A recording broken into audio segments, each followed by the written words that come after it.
Coca Cola को business का आगाज किए 3 सदियां गुजर चुकी हैं और कोक अभी भी हर साल अरबों रुपए एडवर्टाइजमेंट पे खर्च करता है। लेकिन कोक की एडवर्टाइजमेंट की जगह वो एक आइडिया एडवर्टाइज करते हैं जो दोस्ती यारी, खुशियों और हमदर्दी से जुड़े होते हैं। लेकिन कुछ लोग इसको कोका कोला का एक खौफनाक चेहरा छुपाने का तरीका समझते हैं। इस कंपनी के खिलाफ तारीख में काफी खौफनाक इल्जामात लगे हैं, जिसमें बीमारियां, माहौली आलूदगी और ताकत का नाजायज इस्तेमाल वगैरह शामिल है। चलिए कोका कोला की 3 सदियों की तारीख को देखते हैं और जानते हैं कि कैसे ये दुनिया का सबसे मशहूर ब्रांड बना और क्यों ये इल्जामात कोका कोला पर लगते रहे।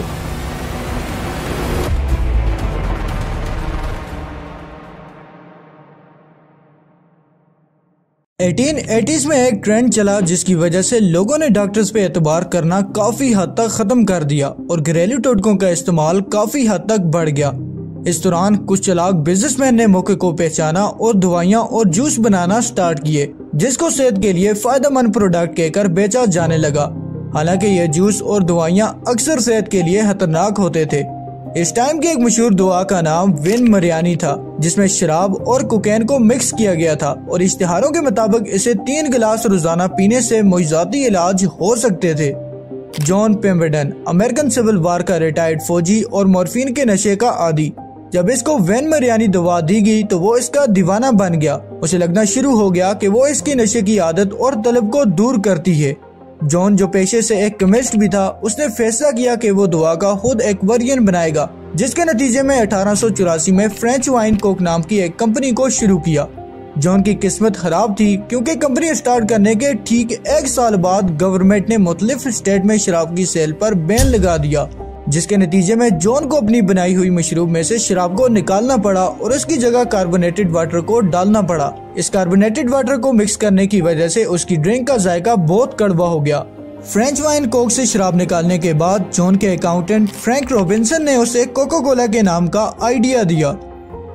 1929 तक कंपनी ने एक ऐसा तरीका ढूंढ लिया जो कोकेन में से नशा आवर पार्ट्स को अलग कर सकता था, ताकि बाकी कोक के पत्ते के अज्जा कोक में इस्तेमाल किए जा सकें। जॉन उसे दवाई के तौर पर बेचना चाहता था और इश्तिहारों में उसे सर दर्द और पेट के दर्द का टॉनिक दिखाया जाता था। इस सब के दौरान जॉन बहुत बीमार पड़ गया और 1888 में फौत हो गया। अपनी मौत से कुछ टाइम पहले जॉन ने अपनी कंपनी को $2300 की कीमत पर एक नौजवान एसा कैंडलर को बेच दिया। कैंडलर ने फौरन ही कंपनी के बाकी शेयर्स को खरीदना स्टार्ट कर दिया ताकि कंपनी में पूरी पावर हासिल कर सके। कैंडलर ने एक बड़े पैमाने पे मार्केटिंग स्ट्रेटेजी बनाई, जिसमें उसने कोक के ब्रांड के बैनर्स और बिलबोर्ड से पूरे शहर को भर दिया। खूबसूरत लड़कियों का इस्तेमाल भी एड्स में किया जाता रहा और ये लड़कियां कोका कोला गर्ल्स के नाम से मशहूर हो गई। जैसे जैसे न्यू टेक्नोलॉजीज आती गई, कोक उसे अपने एड्स में इस्तेमाल करती रही, जैसे रेडियो और टीवी एड्स। शुरुआत में कोक को सोडा फाउंटेन में बेचा जाता था, लेकिन 2 वकील बेंजामिन और जोसेफ ने कैंडलर को उसे बोतल में बेचने का आइडिया दिया। कोका कोला को बोतल में बेचना बेहद कामयाब साबित हुआ, जिसकी वजह से कोक का सिरप बोटलर्स को बिकना स्टार्ट हुआ, जिसने कोक को और भी प्रॉफिट देना स्टार्ट कर दिया। इन तमाम प्रॉब्लम्स के बावजूद उनकी मार्केटिंग स्ट्रेटेजी की वजह से कोका कोला की फरोख्त में इजाफा होता रहा। लेकिन तभी वर्ल्ड वार 2 शुरू हो गई, जिसके दौरान गवर्नमेंट ने चीनी को राशन करना स्टार्ट कर दिया। कोका कोला ने इस चीनी के राशन से बचने के लिए गवर्नमेंट को ये कहा कि कोका कोला एक जरूरी चीज है जंग में फौजियों के लिए, और हैरानकुन तौर पर गवर्नमेंट ने इस बात को मान भी लिया, जिसकी सबसे बड़ी वजह कोका कोला की बहुत ज्यादा गवर्नमेंट की रिसर्च स्टडी को फंड करना था, जो कोका कोला के फवायद बयान करें। इस राशन से बचने की वजह से कोका कोला की चीनी की सप्लाई नॉर्मल रही और बाकी कंपनी की चीनी की सप्लाई कम कर दी गई। कोका कोला ने इस तरह जंग के माहौल से फायदा उठाया और पब्लिक इमेज बेहतर करने के लिए अपनी एडवर्टाइजमेंट में कोका कोला को मुहिब्बे वतन और जंग में फौजियों का साथी देखना स्टार्ट कर दिया।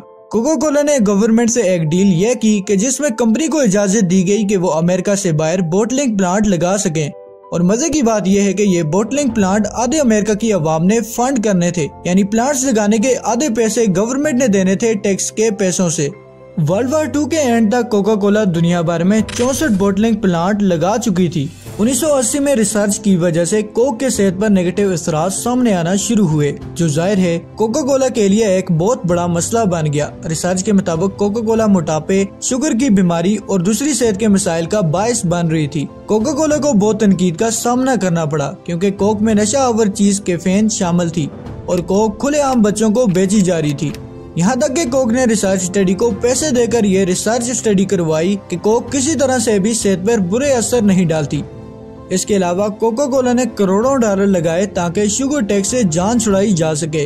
कोका कोला पे एलिगेशन थे कि उन्होंने सियासतदानों के साथ डील्स की जिसमें कोक उनकी पॉलिटिकल कैंपेन में पैसा लगाए और ये सियासतदान कोका कोला को फेवर्स दें। कोका कोला को कुछ ही अरसे में मुख्तलिफ कंट्री से आलूदा पानी और माहौलियाती आलूदगी की रिपोर्ट्स आने लगी।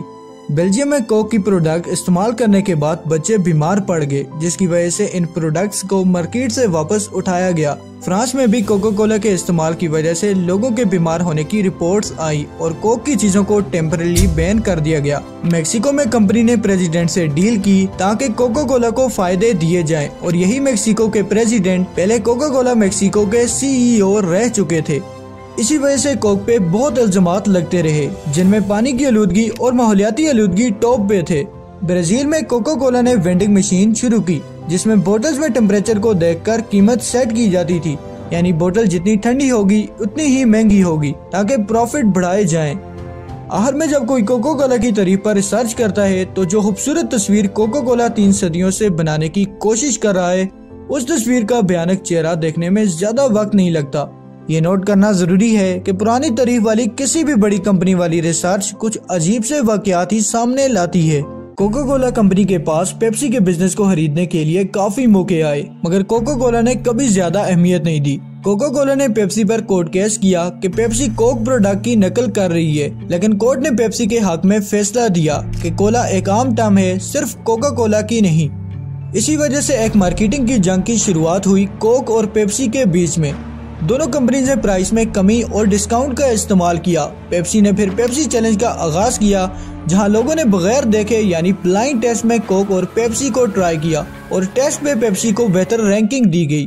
कोक ने मार्केटिंग शेयर खोना शुरू कर दिए और मार्केटिंग की कोशिशों के बावजूद वो पेप्सी की पॉपुलैरिटी के साथ मुकाबला नहीं कर सकी।